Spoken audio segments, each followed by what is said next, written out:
Λοιπόν, κύριοι.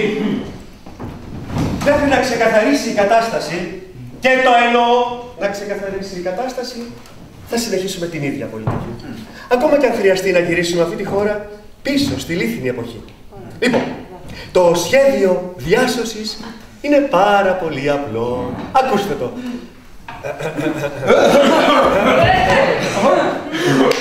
Θα συμπληρωμό, χρεοκοπία. Ξεσηκώνονται οι εργάτες και με τα εργοστάσια.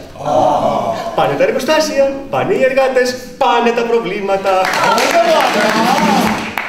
Κάνουν φασαρία οι αγρότες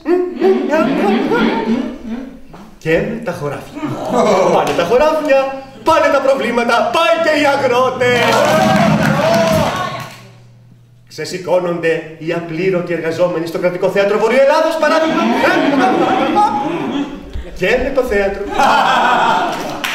Πάει το θέατρο, πάνε οι εργαζόμενοι, πάει και τα προβλήματα.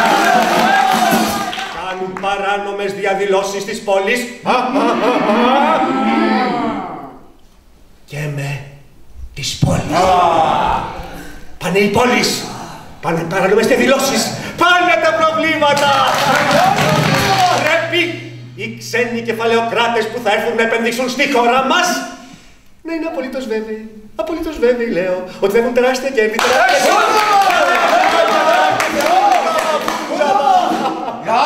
Όλο αυτό το αλεφούσι από μικροϊπαλληλίσκους παρασιτικούς πρέπει να πάρει το δρόμο της ανεργίας.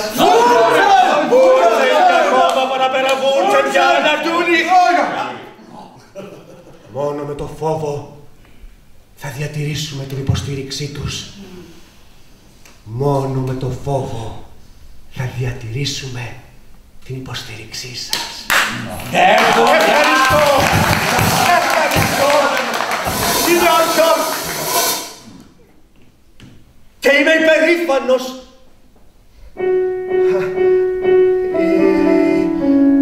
Είμαι υπερήφανος που είμαι...